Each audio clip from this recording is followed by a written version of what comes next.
there are a variety of reports, and it's important to try and put this in some kind of order, but the most important things to tell you if you're just joined in is that what has all the makings of an extraordinarily well-planned terrorist attack on both Washington and New York has taken place this morning.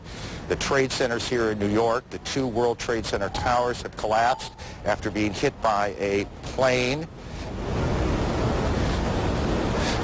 Maria Hinojosa joins us on the phone. She is in New York, down near the building. Maria, what can you tell us?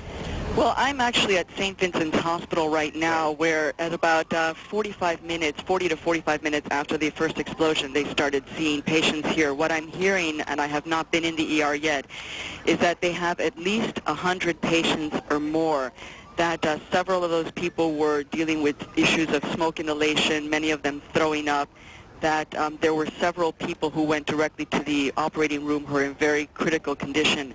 Outside the hospital, people are coming in trying to help, to donate blood.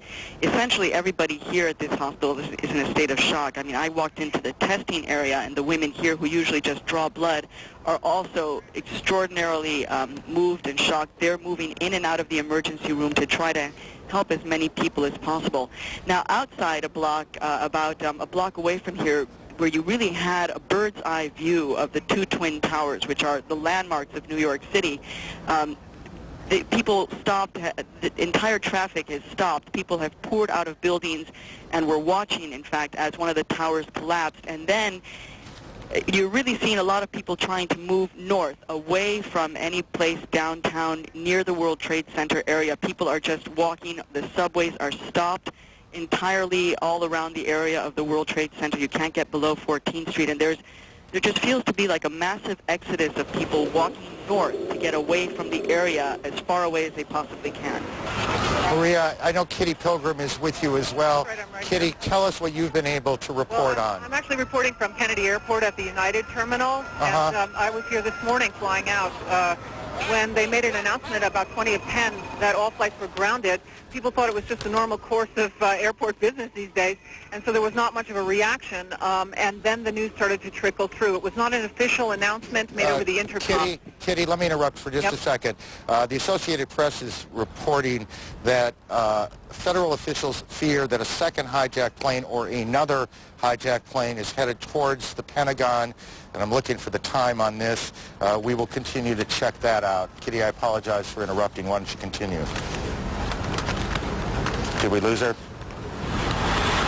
Everyone didn't react, but then the news came through. I have never seen Kennedy in this condition. I've been here many times. People are in absolute shock. No one's talking. They were just staring at each other with their arms dropped to their sides. A pin could drop in the United Terminal. There were a couple hundred people there, and no one was saying anything.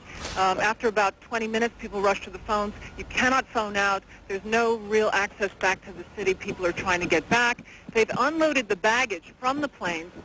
They've asked that everyone pick up their bag and take it out of the terminal and take it home. And they're asking everyone to please leave. People are just finding it difficult to leave. They are not officially evacuating Kennedy Airport at this point, at least at the United Terminal. The attendants have been asked to stay. And again, there's still several hundred people standing around not knowing what to do. No one's even speaking. And again, for people, Kitty, thank you, not familiar with New York, Kennedy is the major airport handling international flights into the city. It is also an enormous complex of 7 or 8 or 9 terminals. That's exactly right. And in fact, the baggage has been unloaded into a separate terminal from where I am, and they're asking people to walk over, pick up their bags, and take them out. It's virtually impossible to get from place to place at Kennedy, and of course, bridges and tunnels into Manhattan are inaccessible at this point. No one has anywhere to go. Kitty, thank you. And we'll get back to you. Chris Plant at the Pentagon has more. He joins us on the phone. Chris, what can you tell us? Hi, this is Chris Plant at the Pentagon. Go Can you ahead. hear me? Yes. Chris, we hear you. Go ahead. All right. The area to the west of the Pentagon has been evacuated further back by law enforcement and military officials as they anticipate a second aircraft arriving at the Pentagon. It's been deemed to be threatening enough where I saw at least one F-16 fighter jet in the air over the Pentagon, headed to the west, where the plane was reportedly coming in from. Again, they're saying here that a second aircraft is expected to arrive at the Pentagon sometime soon. They take it seriously enough that they have scrambled at least one fighter jet that I saw, probably either from the D.C. Air National Guard or the Maryland Air National Guard, both of which fly F-16s.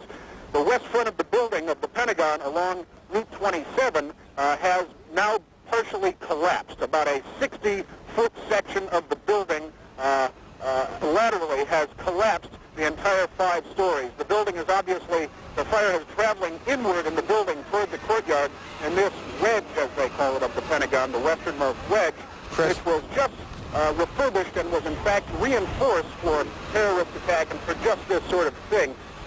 I know that there were a significant number of injuries. I'm unaware of any numbers on fatalities at this point. People here who came from the building are suggesting that surely there were fatalities, but no one could confirm any. I have spoken to a number of people that I know who pulled people out of rubble. There were severe injuries. There are a number of helicopters here evacuating injured people, and I'm told by one senior military source that the plane in the side of the building has been tentatively identified as a Boeing 767, a full-sized airliner, Boeing 767. But that at this point they're waiting for the arrival of a possible second plane, which has been deemed to be a threat, and as I said, fighter jets have been scrambled to address that matter. Chris, stay with us. That's extraordinary bit of information coming out of Washington now. Let me add to something that we said earlier. We have a report now that a large plane crashed this morning north of the Somerset County Airport, which is in western Pennsylvania, not too terribly far from Pittsburgh, about 80 miles or so. Boeing 767 jet, don't know whose airline it was, whose airplane it was, and we don't have any details beyond that which I have just given you. We don't know if this is somehow connected to what has gone on in New York and Washington, but we do know that another plane has crashed, this one about 80 miles south of Pittsburgh, or at least to the southeast of Pittsburgh. Rose Arce, one of our producers here in New York, joins us on the phone. Rose, what do you have that's new? Yes, just a while ago, I think you saw that collapse of the top of the World Trade Center. Well, it looks like a large chunk of that debris has hit a building very close by, about 2 blocks away next to an elementary school, causing another explosion. So for the last few minutes, I've been watching people running from that direction. There was one man, I'm not child, but you saw on the street. I've seen several emergency service workers carrying other emergency service workers from the scene. There's a haze everywhere. It's very, very difficult to see, but there has been the whole area has been covered by soot and ash. But it looks almost like snow. So as people are coming up the street running from the scene of this new explosion, you can see them slipping on the ash and literally having to drag each other up the street. There's an incredible amount of panic down here in downtown Manhattan as people are realizing that they really need to leave the area entirely after spending the last hour or so just watching this from afar. Rose, stay with us. Terrific work. Let me throw another couple of pieces of information out as we continue to put this all together into a straight line if we can. The United Nations has been evacuated. The United Nations building on the east side of Manhattan has been evacuated. The city is in, this is election day, a primary election for mayor and city council races here in New York. That election has been postponed until further notice. Obviously, we are in the middle of an extraordinary catastrophe that started about 8:45 Eastern Time here in New York when one plane crashed into one of the towers of the World Trade Center. About a half an hour after that, as people were converging, as fire and police and rescue teams were converging on the scene, a second plane appeared to the west of the Trade Center buildings and slammed into the second tower. That's what you just saw. Fire shooting out the north and east side of the tower. Shortly after that, we began to get reports of events taking place in Washington. An explosion which first came to us as a fire at the Pentagon. Now there's a report of a second hijacked plane heading towards the Pentagon. It is believed that one of the planes,